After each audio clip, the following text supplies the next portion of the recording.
Hello, my name is Emily Lutz, and today I will be highlighting my own cross-gendered assignment. The goal of this assignment is to partake in an activity often associated with the opposite gender and relate it back to women.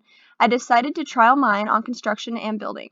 I chose to attempt construction and building because it genuinely seemed interesting to me and it correlates to my current job. Construction and building has always been seen as a male-oriented career. Construction began back in ancient times when humans realized they needed shelter from the elements in the wild. Men are often perceived as strong builders, while women are seen as decorators. Although this stigma is clearly outdated, many Americans agree with this. After doing research, I found the oldest female construction worker named Lady Anne Clifford in the 1600s. She was hated and greatly made fun of, but she loved building and was known as one of the first architects ever. In just the last 25 years, women have slowly started to enter this workforce. As of today, there are only 10% of women who work in the field of construction. Since there is only about 10% of women in this field, it appears to be extremely biased. Women often assume jobs in construction management rather than working on the field. A statistical study done in 2017 explains that 62.8% of construction workers felt that gender harassment is moving too slow and needs to be fixed.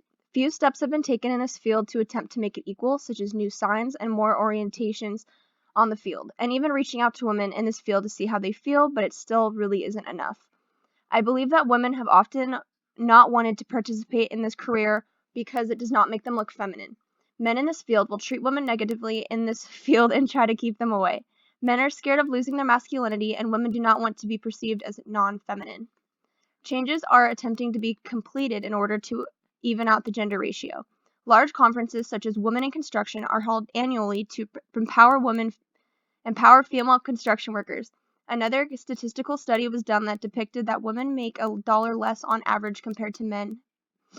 Finally, women are attending school prior to joining this workforce, which enables them to gain high positions such as construction managers rather than being on the field.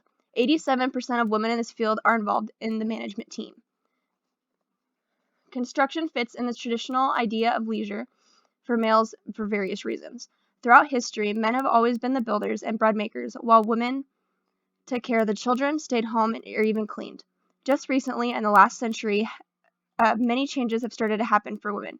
Biologically, men are often taller, stronger, and more suited for this type of workforce. Men are still to this day seen as a more active gender.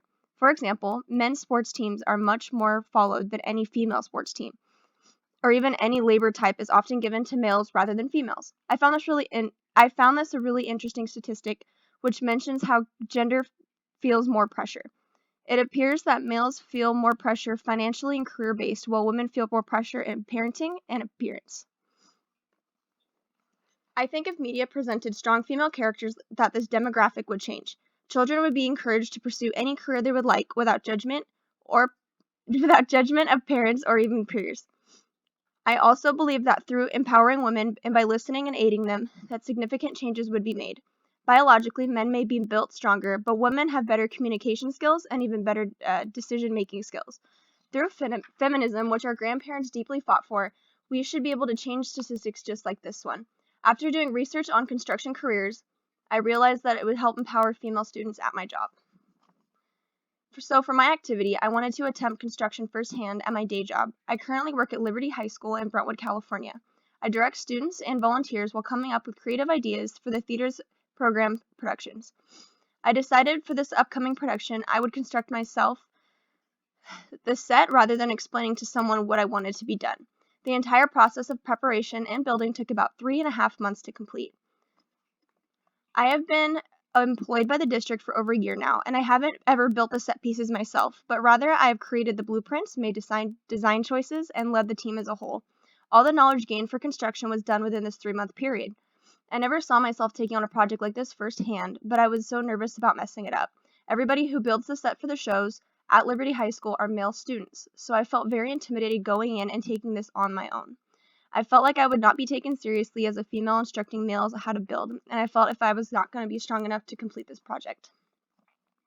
So knowing I was obviously very stressed out, I had to prepare by reading books, watching videos, and going even to a seminar. I only realized after I completed my build that the preparation was so important for the final product to work out. My dad really helped me with this project, and I was even able to learn how to use saws, drills, and different various tools. Here in this image, you can see the completed set, alongside the poster for this performance. I was told to build an 18-foot long bridge with 2 spiral staircases and also jail cell cutouts for the show Chicago. I had a budget of $3,000, which seemed like a lot, but I felt like it was really nothing when we were nearing the end. I assigned myself a crew of 7 students to help with this project. 4 were males and 3 were females who wanted to learn from me. Here you can see a bunch of pictures from this production. This set piece was the biggest set our theater program has ever done before. It was massive. Unfortunately, I was unable to find the picture of my blueprints, but I was able to provide pictures from Home Depot to the base of the set and eventually the finished product. In the top right, I'm standing with the other directors of this production, and overall it was a really great experience. This activity really challenged me. This was the most rewarding, emotional, yet difficult challenge I've ever done. Most of my challenges came from male students who did not trust me with the job of leading this build. Often I would tell the male students to do something and they would do the exact opposite, which forced me to rebuy materials at Home Depot, which spent a lot of money. Money was extremely tight throughout this build, and the lack of respect from the students made it a lot harder. Finally, my hardest challenge was really trusting myself. I doubted myself a lot throughout this production, and I felt like I was doing a lot wrong, and I was losing respect, but I felt strong and proud afterwards. I'm able to clearly see why men want to do these kind of projects. It is a very fulfilling job, and once it is completed, the pride you feel is really overwhelming. I am also very well why women in this field have a hard time. I felt that men do not trust women with these things. I was ignored various times throughout the build of my students, and even adult male parents who volunteered disrespected me. This project really highlighted the issues in construction work for females and showed me just how hurtful males can be, even if it wasn't intentional. In conclusion, I would definitely like to try this again. It was really hard, but I did try my hardest. I would recommend trying this to anyone. I think knowledge of building or even basic tool usage is really useful. It makes me feel more confident, and eventually, when I'm living alone, I feel like I'll be able to handle it. Although it gets frustrating sometimes, it really is worth it in the end. This was a great project, and I really enjoy this activity for myself.